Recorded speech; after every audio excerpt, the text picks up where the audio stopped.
and your family. Alright? This is the warning up here. August 29, 2009. Jesus Christ appeared in the sky of Orange County, warning the sun will Big Bang again. We have to be ready. When the sun Big Bang, the wave tsunami will high up the sky like mile up high. Jesus appeared in the sky and chased the Satan away. Look clearly, you can see. Face of a hero appeared in the sky when Brother Jimmy prayed with our brother and sister.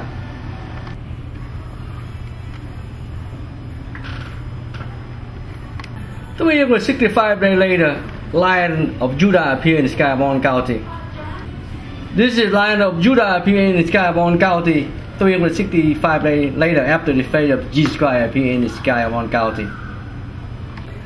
Lion of Judah appeared in the sky of Orange County. Chase the bad guy, of course, chase the Satan away. This is Lion of Judah appearing in the sky of Orange County. Father Lion is Jesus and baby Lion is God, children is us. We need to be ready. Repent now. Next tsunami happen going to be so huge, so we need to be ready.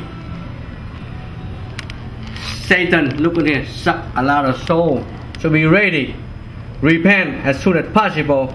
That way, you know, we can be saved by Jesus Christ. Next tsunami, when the sun explodes, Big Bang again, a lot of soul will.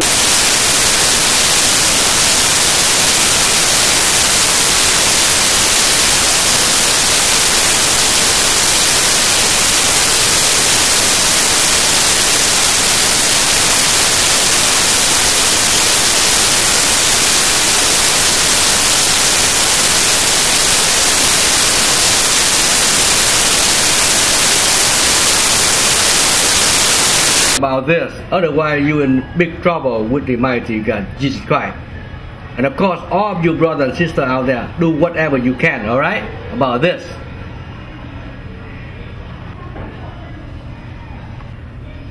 Brother and sister, it's me, Brother Jimmy. I've been praying for you, all of you brothers around the world for many years now, so now I'm getting tired, I'm getting old. So I hope you brother and sister out there do something. Okay, do something. Help me to complete my job. Okay, with the mighty God, Jesus Christ, and you too. For help.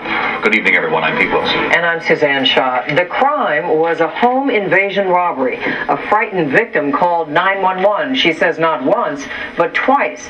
And as she tells News Center 4 tonight, police never came. Vic Lee has a story you'll see only on News Center 4. I heard the noise upstairs, walked downstairs and broke the window. The sound of broken glass awakened Michelle Wynn. She then heard someone picking the lock on her back door.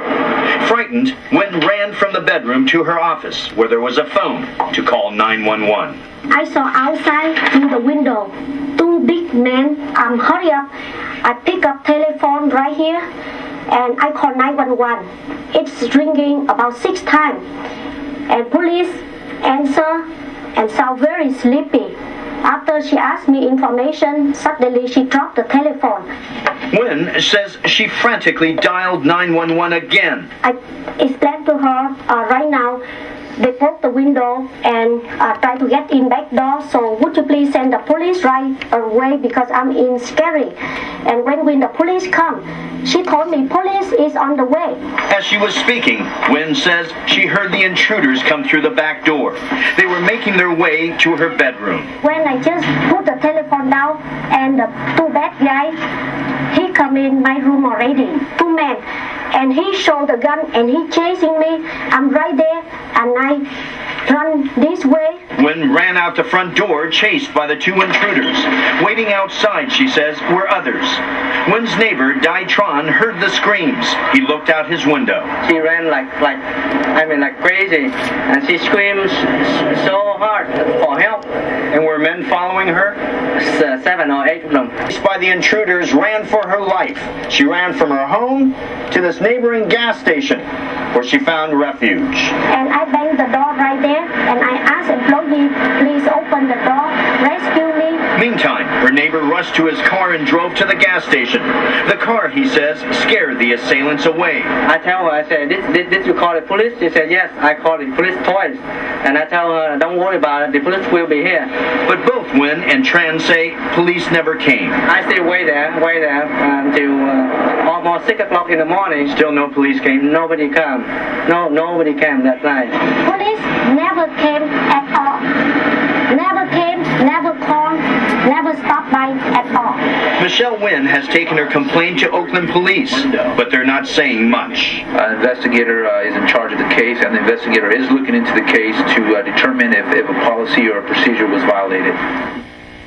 What seems odd about this investigation is that police have declined to say anything at all to Michelle Nguyen, even though the alleged home invasion occurred on October 10th, and that's 1 month ago. And as you heard, they're saying very little to us. There are 911 tapes, I assume, and they must have listened to them by now. Well, one would think that the first thing they would do, and presumably they have done this, is to listen to verify the existence of these 911 calls.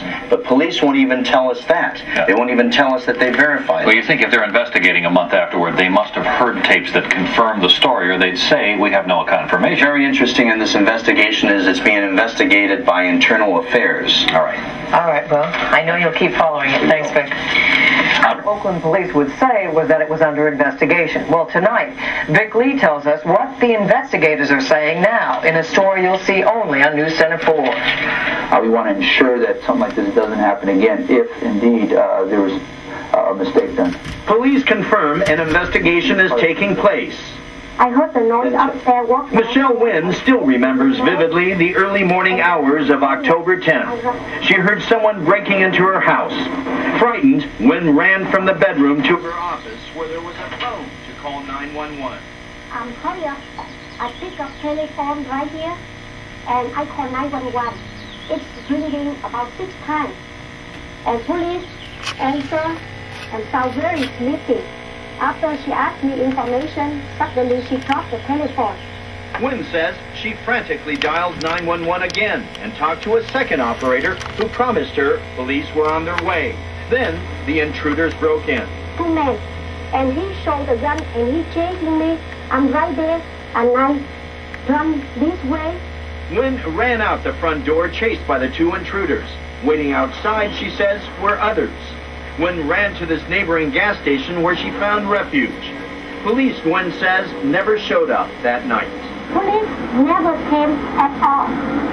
Never came, never called, never stopped by at all. To help that lady. This neighbor and a gas station attendant corroborate her story. A month has passed. All police will tell Nguyen is that they are investigating. We asked Oakland police if we could hear the tapes. During an investigation, we don't release those tapes.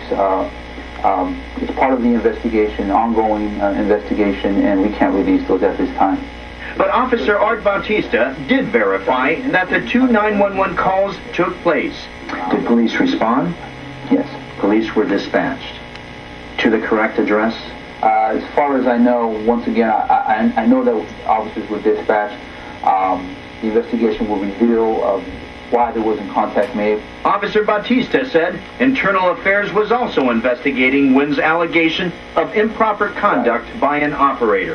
We want to work with her. We want to assure that whatever happened won't happen again, and there's an explanation for it, obviously. And we won't know until the investigation is complete.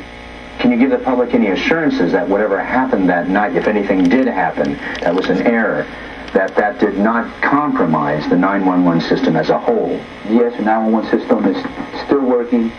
People should feel free to call, and we will respond. So now we know, at least, that the 911 calls were made, and police say officers were dispatched. But to where? We don't know why they didn't make contact with Miss Nguyen. And we still don't know why her first call to 911 was mysteriously disconnected. So many questions still remain. Is there a possibility there was a communication problem, that police went to the wrong address?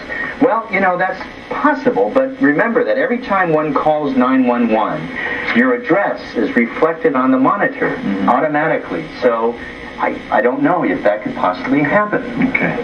All right. Thank you. We'll find out more. All right, Vic. Thanks a lot.